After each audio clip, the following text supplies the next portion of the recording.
Mission Log, a Roddenberry Star Trek podcast. Episode 120. Conspiracy.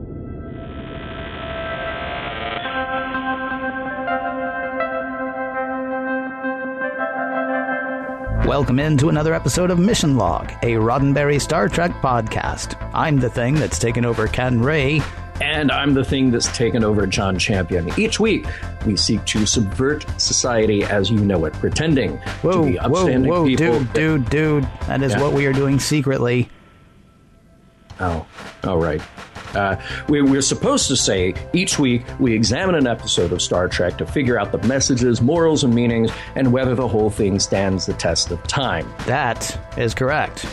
Secretly, though, we're doing the same thing we do every week, trying to take over the world.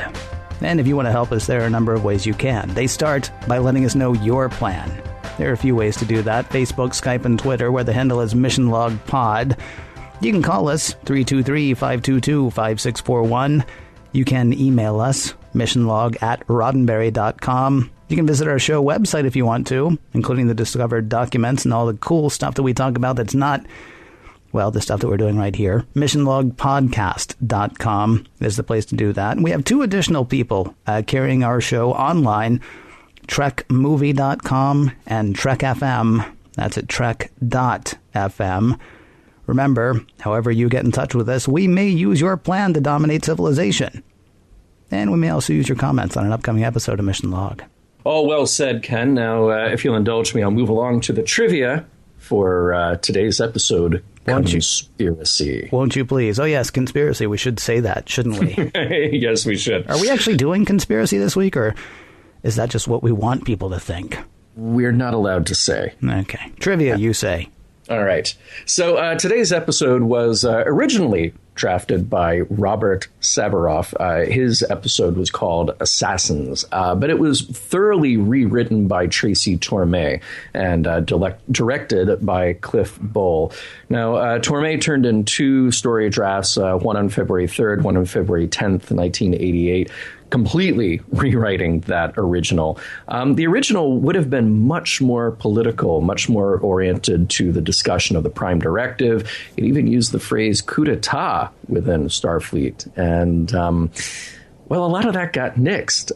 What would have been a commentary on Iran-Contra and a follow-up from the seed planted in Coming of Age was kind of killed to turn it into a scary alien story.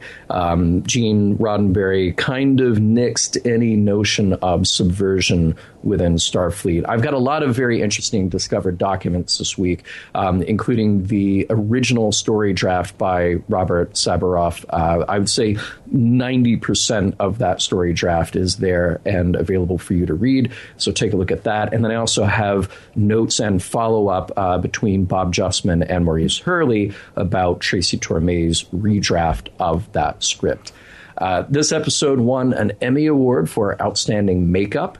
And yes, I know that you're all wondering, that is indeed the chair that was used in Too Short a Season. That was the wheelchair that was seen that stripped of its non-moving, poorly moving wheels for Rimmick to be seated in this episode. I know that you were concerned about that, Ken. You said that cost $10,000 to make, right? It did, so it's a good thing they got two uses out of it. Should seriously be in every episode. I know. Well, hey, you look, it's now in two episodes. That's now only a $5,000 chair. That's true. It's twice. Yeah. So money well spent, I feel certain. Yeah. And in this episode, I thought it was interesting. We hear about some new ships, the USS Horatio. No word exactly who that was named for, although the Horatio Hornblower stories are often kind of used as a touch point for Star Trek. That is a literary historical touch point, which people would describe Star Trek as being Horatio Hornblower in space. So that's interesting, though, because Horatio, of course, was Hamlet's friend. And if there's one thing Star Trek loves, they love Shakespeare. Indeed. Yeah. The other ship that I thought was kind of a cool shout out is the USS Thomas Paine. I'm a big fan of Thomas Paine. If you don't know much about Thomas Paine, he was a revolutionary figure. And his writing is part of what kind of congealed the revolutionary sentiment at the time for the colonies to break away from the English government. And toward the end of his life, I mean, he was almost kind of too revolutionary for the revolutionaries. He spoke out quite a bit against, politics and religion, and had a lot to say about ethics. And it's interesting, a little bit of trivia, that only 6 people attended his funeral when he passed away in 1809. He was essentially, and I quote here from the source of all knowledge, Wikipedia, ostracized for his ridicule of Christianity. Now, we should say, and you grew up in the States, and I grew up in the States. As far as I know. Yeah, there are other people though listening who aren't in the States, so you are talking about the U.S. Revolution, not just that is the one, not just like he's a revolutionary guy. Yeah, well, no, the colonies breaking away from England. You did sort of get to that, but I just I try not to be overly like whatever. Sorry, it's not to correct you. It's just no. Now I feel bad. Maybe I'll just pretend that whole part never happened. No, because we hope that all of our listeners in Sri Lanka and other parts of the world, we hope that now they're clear on what we're talking about. Sri Lanka, yeah. Our 3 guys listening in Sri Lanka are like, woo! It's like a Mellencamp concert. Oh my God! Yeah.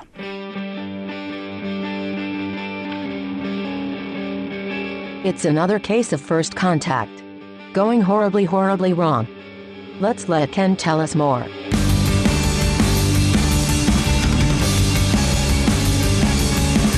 Prologue. The Enterprise is on its way someplace nice. The planet Pacifica. Heads, they won't get there. Tails, it won't be as nice as they expect. And it's heads. While Geordi continues the quest he and Data are on of trying to make Data more human, knock knock, who's there? Humor escapes him. Captain Picard gets a super secret decoder call. Code 47. Captain's eyes only. No records, no trace. It's Picard's old friend Captain Walker Keel. Something's up. He can't explain over subspace, even over a secure channel. They must meet face to face. They'll rendezvous on Ditalix B. It's not just for hair loss anymore. Pacifica can wait. And don't tell anybody why you're changing course. And don't trust anyone. It'll be fun. Act 1. Picard puts in the course correction and orders his crew to say nothing. No records, no calls to Pacifica. Let's go. None of that stops Riker and Data from trying to figure out why they're going to Ditalix B. But they cannot. It's a dead planet. A dead planet with 3 other Federation starships orbiting around it. One is the Horatio, commanded by Walker Keel. Picard says he'll be beaming down alone. On the planet, people in Starfleet garb have phasers drawn on Picard. There's Keel, Picard's friend, giving him a grilling like you read about. Common sense questions, followed by questions meant to trip Picard up. He passes the test. The assembled captains had to make sure that Picard was actually Picard. Here's the deal. Stuff's getting weird at Starfleet. Weird orders, odd commands. Plus people are dying. Key people. Supposedly accidents, but it all seems hinky. Keel's pretty sure that people are being replaced by other people. People just like the people they're replacing. Keel's convinced that his first officer has changed ever since they visited Earth, and maybe his medical officer too. Picard's having a hard time believing. Fine, whatever. Just keep your eyes open and stay in touch. Secretly. Act 2. Remember how Picard wasn't supposed to trust or tell anybody? That apparently doesn't include Counselor Troy. Not quite as understanding as one might expect. She's all, "You're risking your career, mister." And he's all, "But Keel's my friend. He and Jack Crusher, R.I.P., were my best friends." Picard trusts them, even if he doesn't believe them. Troy says Picard should tell the rest of the crew, but he says no. He doesn't want to risk implicating them. You're welcome, Counselor Troy. Right, off to Pacifica. Want to go double or nothing on that coin toss? On the way, Picard tasks Data with looking through every order from Starfleet to bases and ships of the fleet, looking for something. Also on the way, Worf picks up some sort of disturbance, as if lots of voices suddenly cried out in terror, and were suddenly silenced. Well, sort of. It's actually more like a starship has been destroyed. And it has. It's Keel's ship, the Horatio. Act 3. Well, now Picard believes Keel's suspicions. Or he's starting to, anyway. He decides to share those suspicions with Riker. Riker's not buying, although Picard reminds him that Keel wasn't the only one worried that something was up with Starfleet. Remember Admiral Quinn and his little toady Remick? They thought something was up. Riker's still not convinced. Here's the thing. Remember Data's busy work, looking over every order from Starfleet to bases and ships of the fleet? Yeah, his findings are intriguing. Startling, even. He confirms Picard's concerns. Odd stuff has been happening in space. Starfleet has been shuffling commands. It looks to Data like a clandestine attempt to control areas of space. On board now, Riker says this could be a prelude to invasion. So they are headed to Earth to confront Starfleet with their suspicions. Earth kind of keeps the Enterprise waiting, though eventually the ship is hailed by Starfleet Command. Sup, Enterprise? Apparently, sup home soil hasn't caught on yet. On screen are 3 admirals, including Picard's old friend, Admiral Quinn. Great to see you, Enterprise, as always, but what are you doing here now? Picard says he would like to talk that over face-to-face. Just then, Quinn's toady Remick hits the screen, all whispery in the ears of the admirals. Hold, please. Riker's hackles go up at the sight of Remick. Otherwise, things look normal. Troy doesn't think so, though, but she can't say who's hiding what. She just knows somebody's hiding something. The admirals invite Picard and Riker down for dinner. They accept. Quinn says he can't make it, but he would love to see the Enterprise again. Picard says he's welcome to come on up, which he does, with some sort of squirmy, squiggly alien thing in a case. Act 4. Picard and Quinn have a short talk aboard the Enterprise. Hey, says Picard, remember that time you told me that you thought something was trying to take over and destroy the Federation? Dude, you took that literally? I just meant this whole Federation thing is kind of tough. My bad. Potentially awkward, except Picard doesn't believe it. Now he thinks Quinn has been replaced. He says he'll head to the planet for dinner, but he'll leave Riker here to watch Quinn. I mean, help out Admiral Quinn. Oh, and get Dr. Crusher to figure out a reason to give Quinn a full medical workup. On the planet, Picard is greeted by the 2 other admirals and Commander Remick. It's quiet at Starfleet Command. Too quiet. On the Enterprise, Riker asks Quinn what's in the case he's been clutching. What, this? It's alien life. Superior life. It's awesome. Want to see? Riker says he'd rather have a science officer take a look, though Quinn says it wouldn't like the science officer. It would like him. He then proceeds to beat the tar out of Riker, though Riker is able to call security before losing consciousness. Planetside, the admirals are quizzing Picard about what brought him home. Well, lots of things, like what happened to the Horatio. By the way, anyone know officially what happened to the Horatio? Oh yeah, say the admirals, it imploded due to negligence by your friend, Captain Keel. On the Enterprise, Quinn tells LaForge and Worf that Riker has hit his head or something. Now, if you'll excuse me. LaForge says maybe Quinn should wait until the doctor arrives. Then Quinn throws LaForge through the closed doors of his quarters and tells Worf he's next. Act 5. Quinn makes short work of Worf, taunting him while kicking his butt. He is, however, stopped by phaser fire from Dr. Crusher. No way that old man should have been able to take these 3 guys out, but an examination confirms it is Quinn. But what's that sort of tail wagging out of the back of his head? On the planet, the admirals are making small talk with Picard about conspiracies. They're usually just kooky ideas held by kooky people. Now how about some dinner? Picard says sure, he just wants to call up to the ship first and find out what's keeping Riker. Dr. Crusher answers the hail. So your friend Quinn has been taken over by a parasite. Makes him super strong. You can ID the people who have been taken over by the sort of tail sticking out of the back of their heads at the base of their neck. Well, that's one way. Another way is their diet of grub worms, like the ones being eaten by the admirals. Seriously. And there's a bowl for Picard. He tries to back out of the room, but Riker arrives. Riker, who's apparently been taken over by the parasitic somethings. He's even got a tail sticking out of the back of his head. One more for dinner. It's Captain Scott, one of the other captains with Walker Keel on Ditalix B. Yes, the admirals knew that Picard knew, but they're a patient race. They let him come to them rather than them chasing him. The Riker alien is encouraged to eat up, but wait! The Riker alien is actually Riker. He fires on the assembled, and as each goes down, the squiggly alien thing controlling them crawls out of their mouths and skitters away to Remick. Turns out the thing controlling them all is being hosted in Remick's body. So Picard and Riker blow him up. Seriously. The most graphic scene one is ever likely to see on an episode of Star Trek. Even the movies were never so graphic. There is Remick head debris everywhere.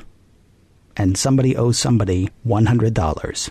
Seriously, Remick's head explodes. The good news is they're able to kill the organism that was controlling Remick, and that kills all the other beings controlling the other people.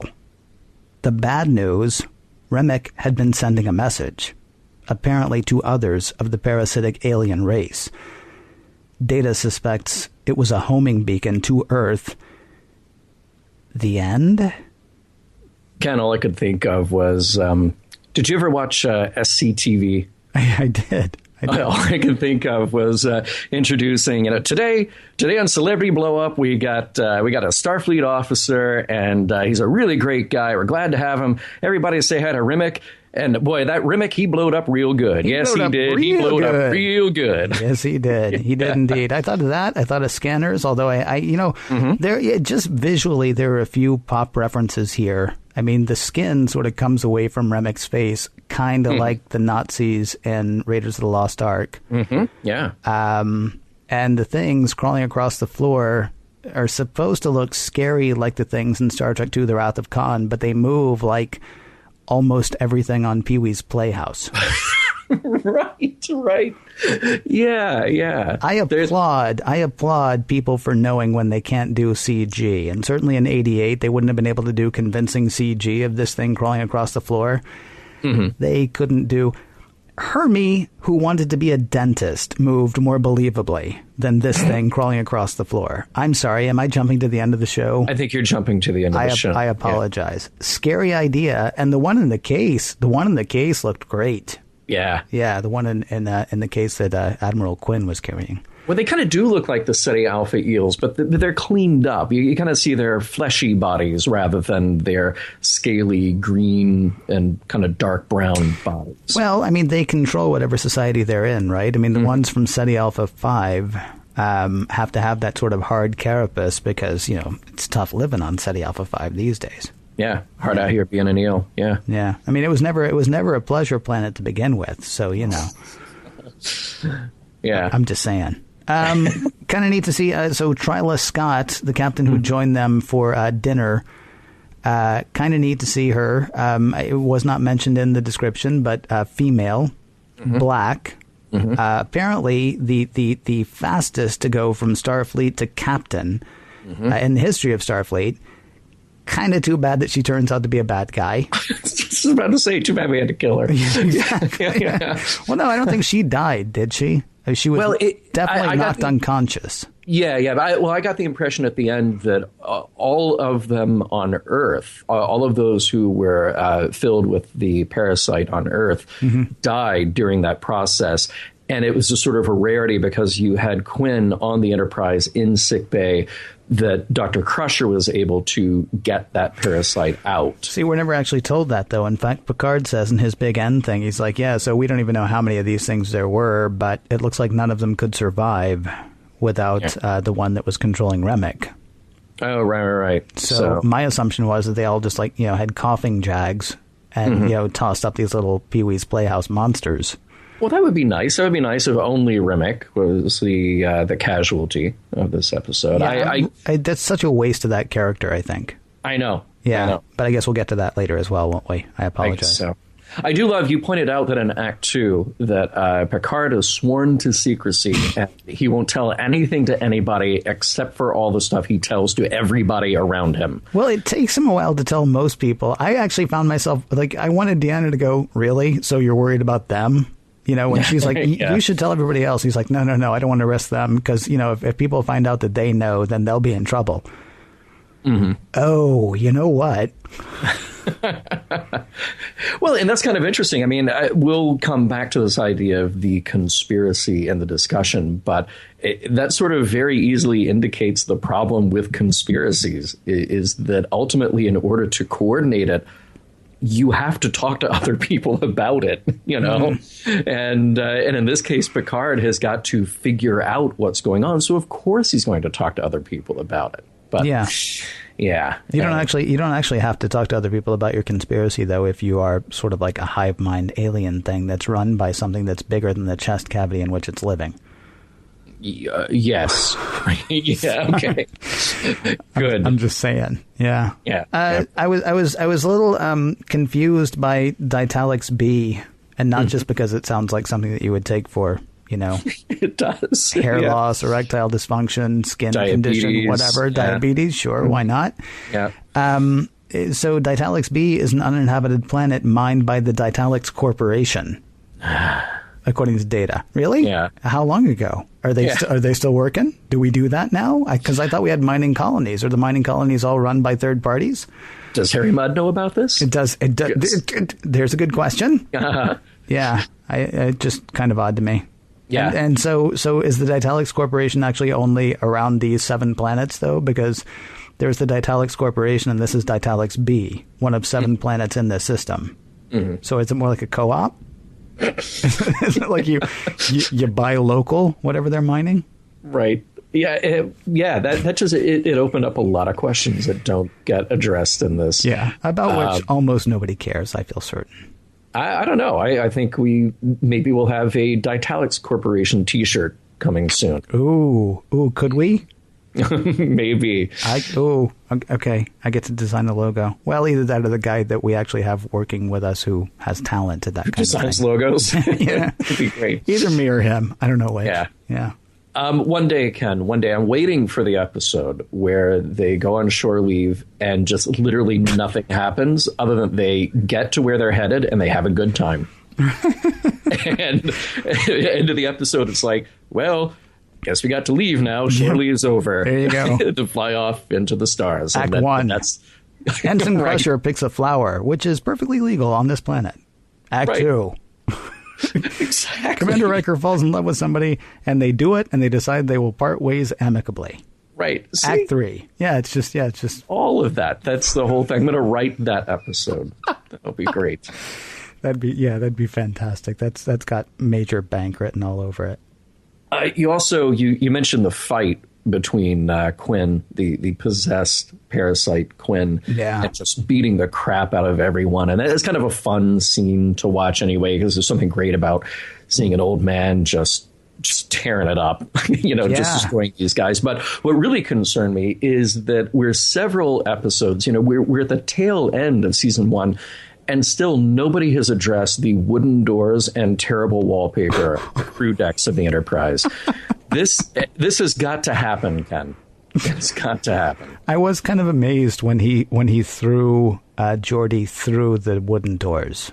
Yeah, and I guess that's supposed to show his strength, but really, it did just show the shoddy workmanship. It shows, wow, we're in the 24th century and we have wooden doors, and they just fall apart when you bump into them. Yeah, that's sad. And there was a scene where we're at the table at Starfleet, and all the evil conspirators are there about to dig into their worm dinner. Yeah, and they bring a worm dinner out for Picard. Mm-hmm. A scene purely designed for shock for the audience. It reminded me of Indiana Jones and the Temple of Doom. You sit down for dinner with the Maharaja, and it's all this disgusting chorus one after another. There's really no point of that in this episode. There's no point in doing that, because essentially all you need is for Picard to get into a room where they can cram a parasite down his throat. They don't need to creep him out first, unless these alien parasites are just really into creeping out the host that they're going to inhabit. I guess. Yeah. And it seems like that's a bad idea, because really, if you're that parasite and your whole evolutionary prerogative is to inhabit as many hosts as you can, you just want to get that part of the job over with. You want to jump into the host body and be done with it. You don't want to sort of warn them and creep them out by essentially telegraphing, I'm going to get into your body and it's going to be gross and you're going to eat worms and you're going to hate it. Well, in fairness, Remick did say in the end, in a really sort of horrible, almost demonic voice, that what they were looking for was peaceful coexistence. Maybe if Picard had been like, ooh, worms, they would have been like, oh, well, we don't have to take him over then. He's already, he's cool. We could talk. Here's the first guy that we can peacefully coexist with. So eat up. This episode really gets under my skin. I can't say what it is, but something about it bugs me. I'm just saying. I find the whole thing hard to swallow. Be sure to tip your waitstaff. You guys have been great.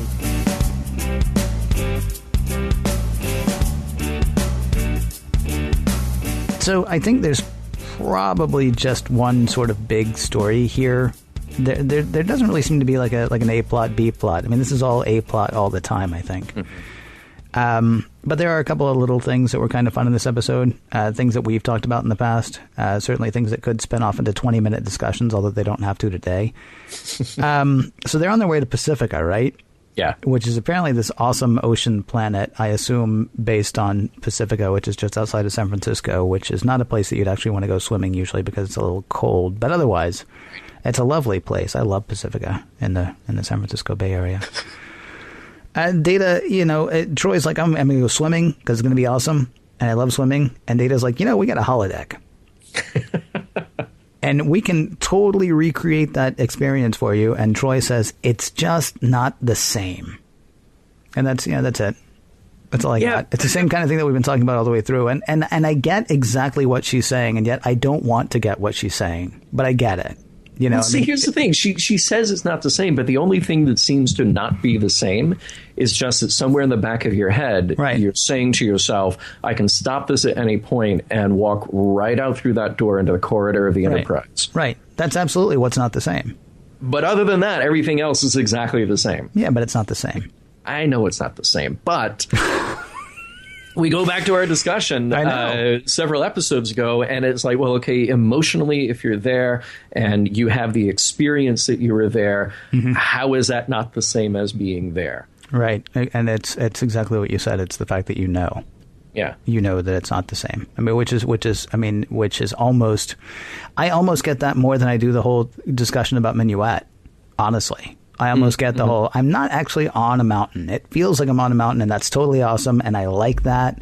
But, I mean, in my head, I know I'm not actually on a mountain, which is very different than, okay, I know this person is not a person who was born of a man and a woman or born of a test tube or however people are born in the 24th century.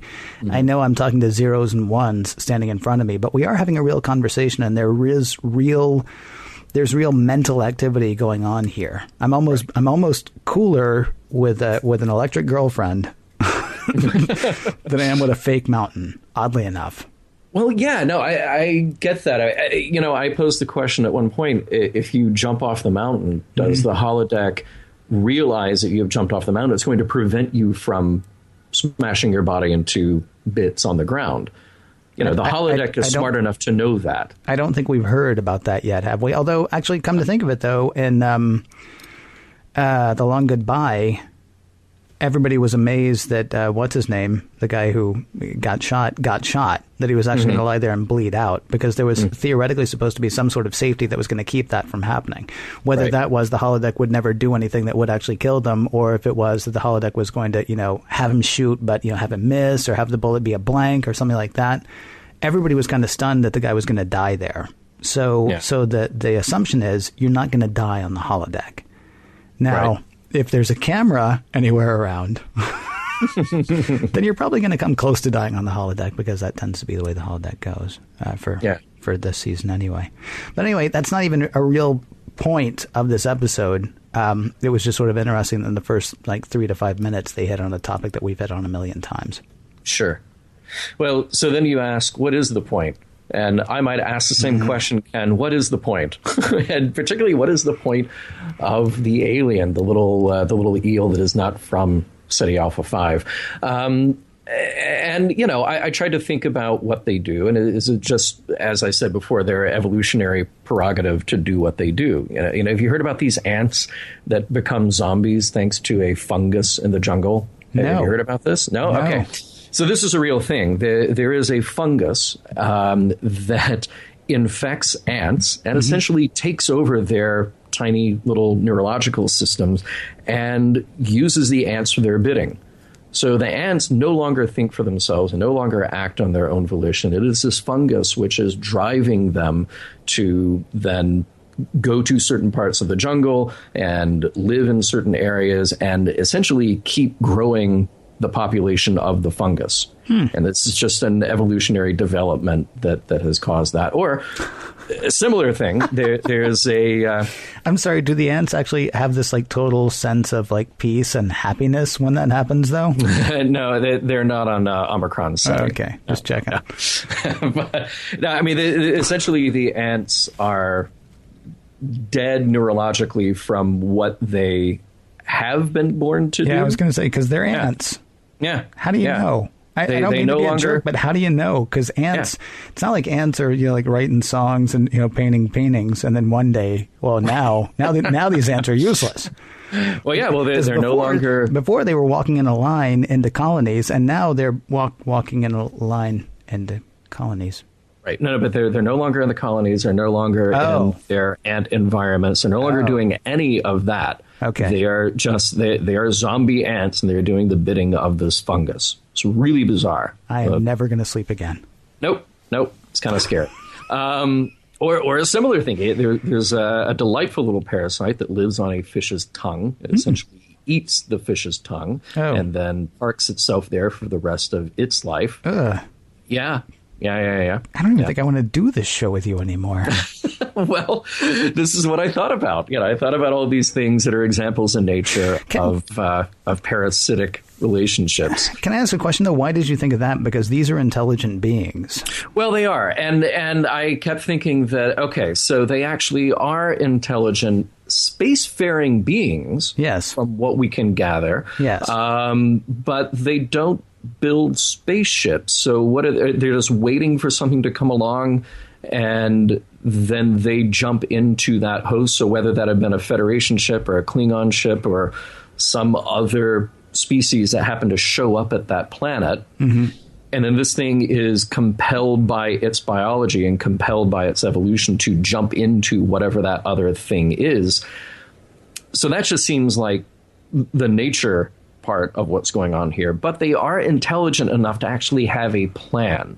Yeah. We don't know that they use technology, but data says that there seems to be some sort of plan to take over the galaxy, and they're coordinating starships. And this all seems to be stuff that, if I put these pieces together, don't fit in with what they are to begin with. Well, hang on a second. We do know they use technology. Whether they can use technology on their own or whether they need other races' hands to do that, we don't know. But what they apparently can't do is just live crawling around, right? At least not in our atmosphere. Because when Quinn beams up the Enterprise, he's keeping one in a case. It's almost like a terrarium or an aquarium in a way. He's keeping it sealed, right? And as soon as they can no longer be in their host body, whether because I guess you're right, they must have killed those, because as soon as they can no longer be in their host body, and one assumes that doesn't have to do with them just being unconscious, unless they just sensed threat and decided they had to get out of that body. But basically they make a mad dash for another enclosure. The other enclosure being Remek's body at that point. Yeah. So I mean they are using technology to an extent. I mean apparently Quinn can't have two of them in his body, but he has to get one up to the Enterprise to take over the Doctor. So he's got one in a case. Yeah. So I mean, they use technology somehow. Well, I don't know. It's very strange. They seem to understand technology, but they don't have technology of their own. Well, we don't know that. I mean, they kill all discussion of this race when Picard's like, so who are you people and where are you from? Or who are you things and where are you from? Don't worry about it. Yeah, right. Well, like, what you need to worry about is that plate of worms, dude. They're getting away.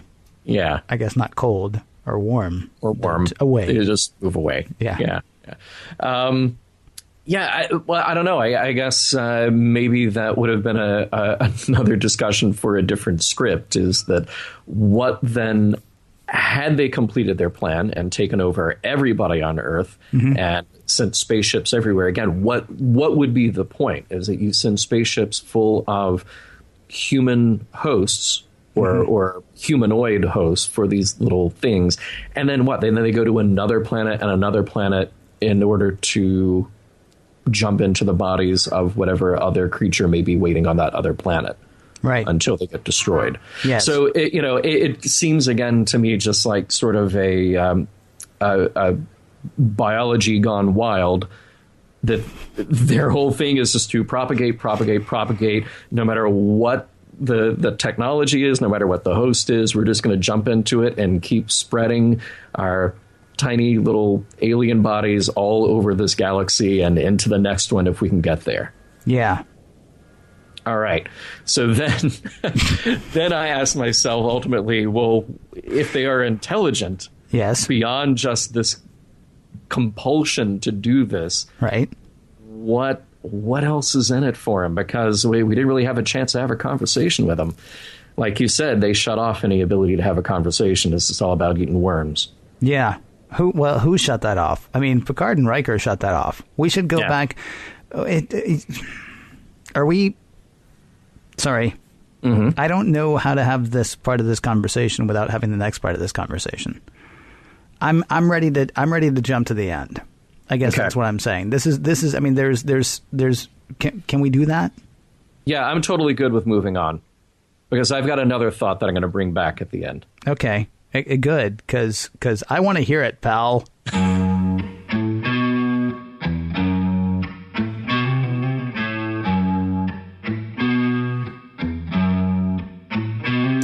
Oh, sorry. We got here early. I have nothing clever to say here. I almost think of it as breaking character. But when I ask you specifically about can we go from one segment to another segment, I feel kind of bad. But there's almost nothing to talk about in this episode except for what it all means. And that tends to be the part that we do at the end, where we say time down to figure out the messages, morals, and meanings, and whether or not the whole thing stands the test of time. Right? Because, I mean, when you're saying, so what's the point of these monsters? My argument is there is no point to these monsters at all. Now, forgive me, I'm going to jump straight ahead. I hate this episode. I hate this episode. And I will tell you exactly why I hate this episode. Okay. This is Invasion of the Body Snatchers, but take out all the subtlety. This is because this was actually so much. I thought this was Invasion of the Body Snatchers, right? And I thought so much that, and then I realized, I've never watched Invasion of the Body Snatchers. So as soon as I watched this the first time, getting ready for this episode, I then went to iTunes and I rented the 1950 version of Invasion of the Body Snatchers. Good. And that is an awesome, awesome movie. Yes, and it is. It just makes this episode look so much worse when you watch it, because what's happening in Invasion of the Body Snatchers is kind of a mystery. I mean, they're aliens, but they're being replaced by people who are exactly like the people that were there, except they're communists, because that's what Invasion of the Body Snatchers is about. Right? It's about the communist threat. And it's about how, sure, they look like your friends. They look like your family. They look just like us, but they're insidious and they're awful. And you won't notice a difference, but there is a difference because USA, right? Yeah. And because of Red Scare and because of this threat, right? As soon as you put a tail on these things and as soon as you make them eat worms, then you remove that sort of ooh, what is this about? What this is about is Monster of the Week. And that makes it incredibly weak. I was so disappointed when there was no subversion. Now, when you say that Gene Roddenberry didn't want there to be, and we've talked about that all season long, I certainly understand it. But the problem is we've now wasted Quinn, we've wasted Remick, we've wasted a really interesting idea and just turned it into, honestly, just a horror show. But then the problem is that's not, generally speaking, what you turn into Star Trek 4.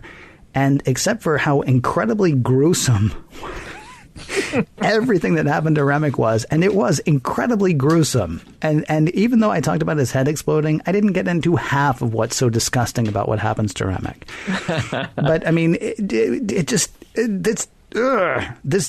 episode just, I'm so sad because this episode could have been amazing. This episode could have been Invasion of the Body Snatchers. And it kind of is, except again, without any of the, point, subtlety, message, anything you might have been able to take away.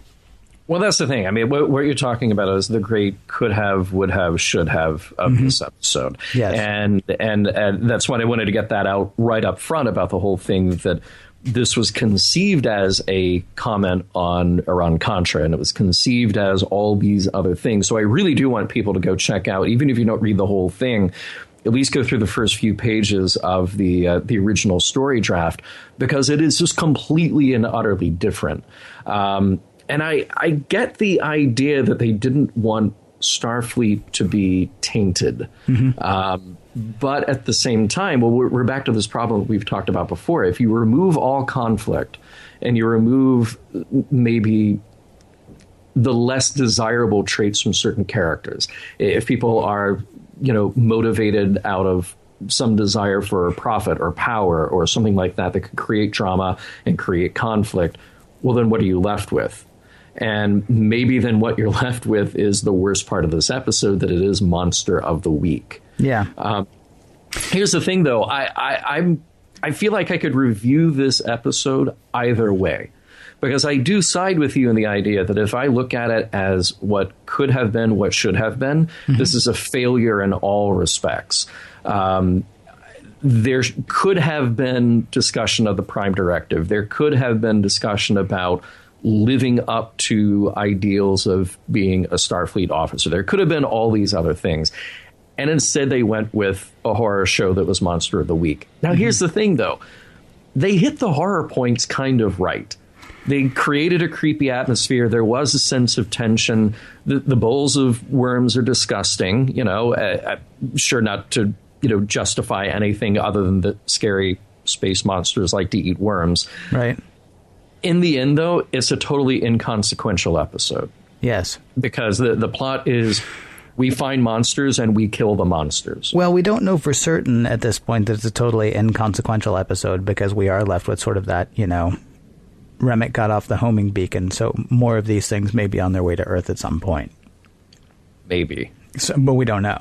I mean, Yeah. as we sit here, as we watch this, or as we watched it in 1988, we don't actually, know whether that's the case or not. Yeah. And that's the unfortunate thing, though, is maybe there would have been some other plot line to revisit us in the future that could justify everything that these aliens are doing. See, and here's the thing. I feel weird in my distaste for this episode, because throughout this first season of TNG, I've been the one who's sort of been on the Gene Roddenberry side of, no, we don't want Starfleet to be this, we want Starfleet to represent the best of everything that humanity can be, right?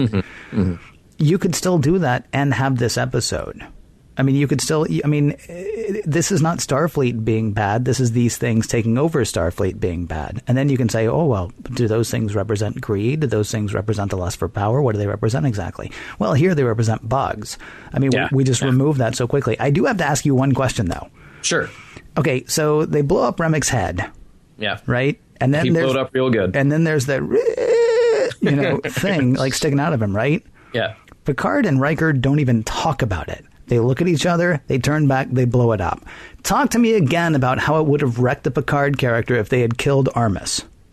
Because they don't even talk about it. I mean, look, that thing is right there. They could catch it. It's obviously intelligent. They could hold their phasers on it and have somebody put it in a jar, and then it could be at a zoo. I mean, there are any number of things they could do. They could reason with it, because it's apparently got enough sense to reason. Okay, so you see what just happened, right? Are you cool talking now without trying to take us over? No. They look at each other, they look back at it, they blow it up. It's like that scene in Thelma and Louise when they decide they're going to blow up the truck. They don't even look at it, they don't even talk about it. They just decide to blow up the truck. They blow up the truck.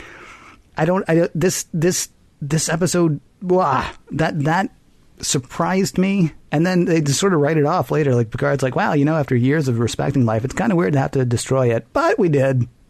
Ken, if I had been in the room with Picard and Riker and the monster inhabiting Remick, and Picard and Riker had not taken their phasers and shot that thing, I would have taken the phasers from them and shot the thing. Okay. There comes a point where the clear and present threat of that, which has already inhabited all these other beings, which has already beat up everybody on the Enterprise, which has done all these other things, and we know is A, either going to crawl inside us, or B, crawl inside the next thing that it can, and start this whole process over again of taking over Starfleet, sending spaceships where it can, sending out weird orders, whatever it's going to do. Yep. It will keep doing that because it seems compelled to do that and not talk about it. Hey, dude, don't misunderstand me. I'm not saying they shouldn't have killed this. I'm saying when I say I think it would have been interesting if Picard had killed Armus and everybody's like, no, you're wrong. You're high. He would never do anything like that. Well, sure he would. It's just a question of when. Yeah. So don't act like, it'd be reprehensible for him to even think about doing something like that, especially because there's almost no examination of it afterwards. I mean, a real life Captain Picard, and yes, I understand how stupid it is to say that out loud. A real life Captain Picard would have taken more than the 30 seconds it took in the captain's log to go, wow, I just killed like a race, apparently.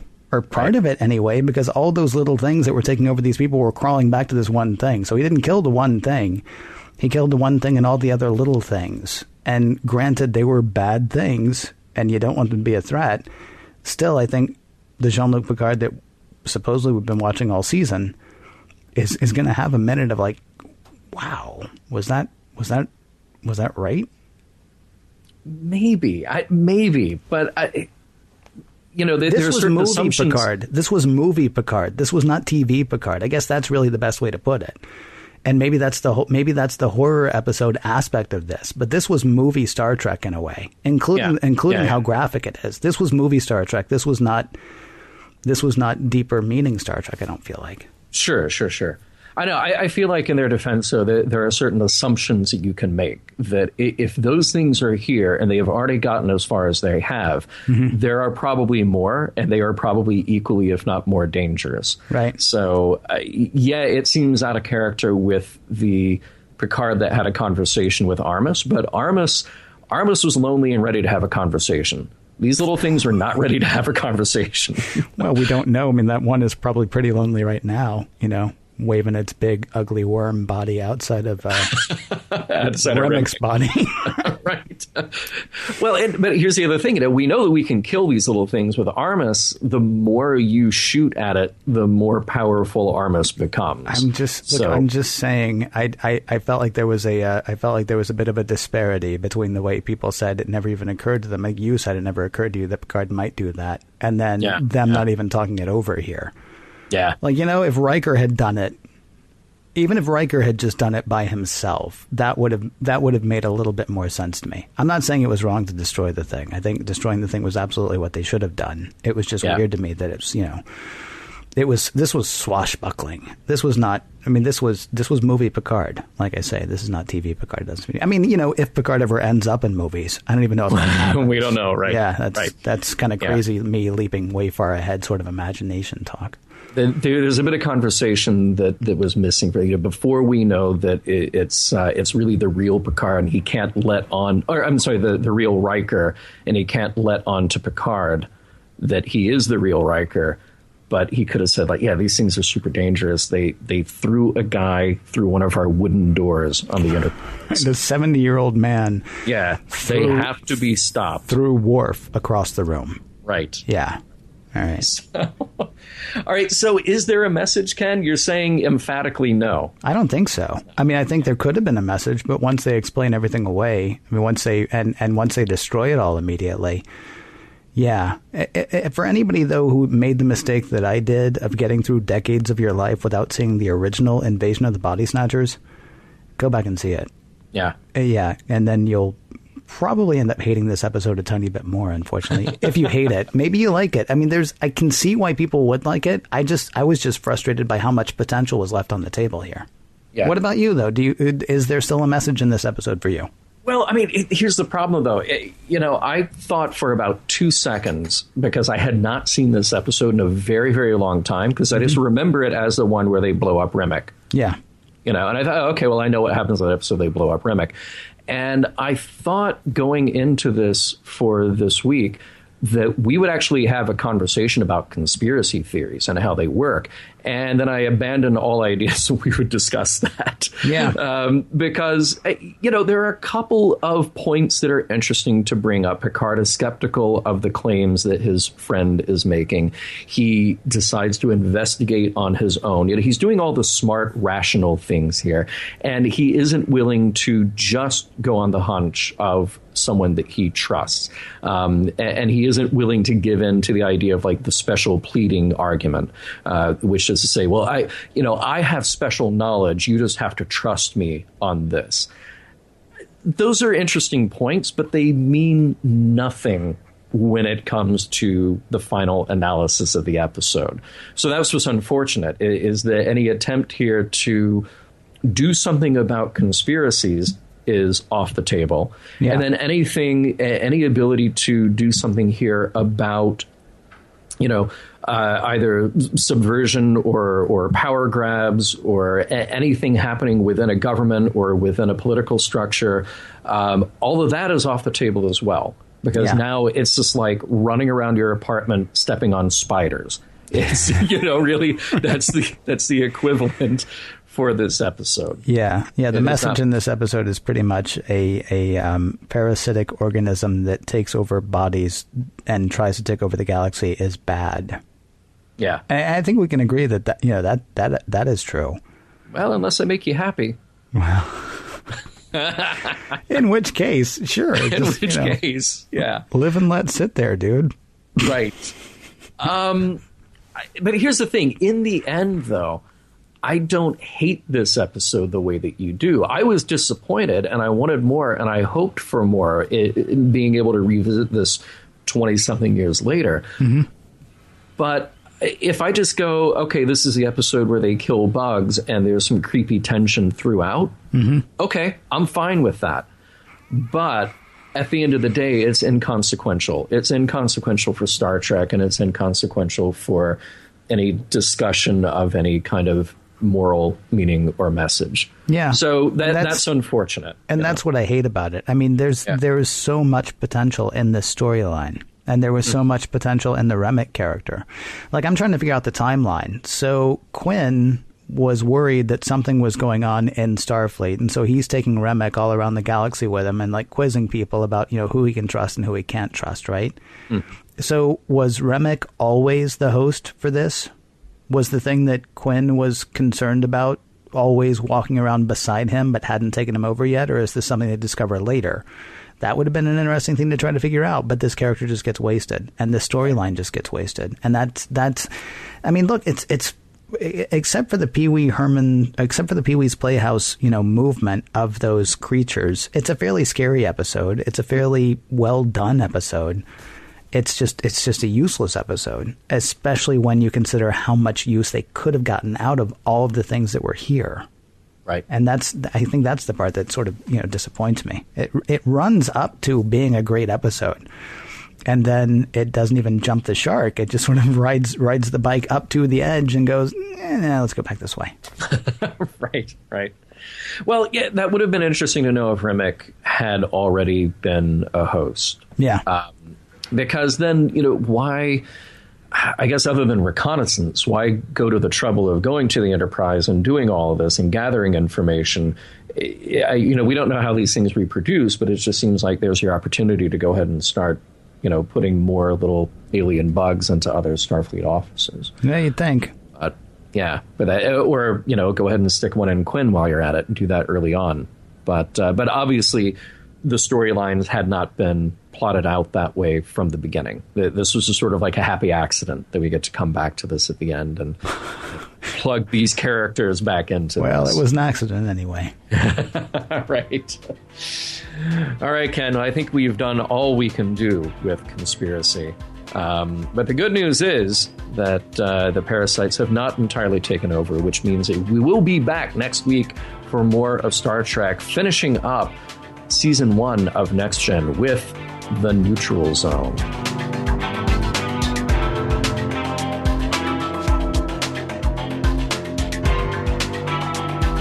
Some of the music formation log provided by Warp 11, online at warp11.com, and from the album Messages by Key Theory, free to download at kitheory.com.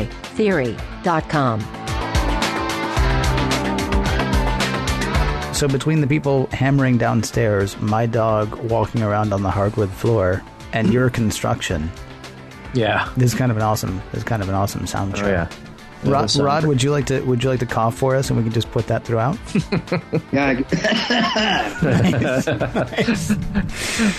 We can build that as a special appearance by Rod Roddenberry. Beautiful. And transmission.